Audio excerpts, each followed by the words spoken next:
Joe and Holly, whatchamacallit.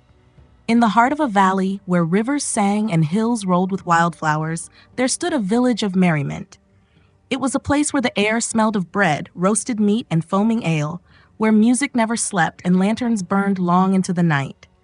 Here lived Joseph the warrior, though most called him Warrior Joe. Broad of shoulder, strong of arm, and always carrying more scars than sense, he was the kind of man who wandered into darkness and came back with stories no sober soul could tell. At his side was his wife, Holly, whatchamacallit, a woman whose laughter kept the cavern warm and whose bread was known across the valley for feeding both belly and spirit. They had a loyal dog named Woofer, whose bark could shake a bandit and whose snore could shake the rafters. Together, they made a life of equal parts chaos and comfort. Joe would vanish into the wilds to slay dragons, demons, and creatures from the sea and sky, while Holly would remain, crafting pies of berry and loaves of bread that seemed to hold magic of their own. Joe's adventures were endless. He had battled Medusa after drinking a potion that burned his veins with power.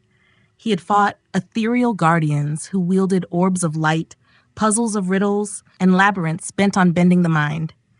And yet, no matter how many victories or scars, he always found his way home. Muddy boots at the cavern door, heart full of ale, head full of bruises.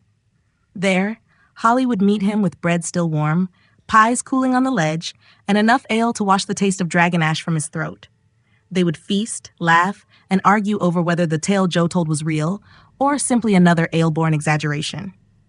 But through it all, one truth remained. Warrior Joe was unstoppable, and Holly, whatchamacallit, was the heart that gave his madness meaning. And so their story began, with bread, with ale, with Woofer by the fire, and with Joe forever chasing demons in the wild night.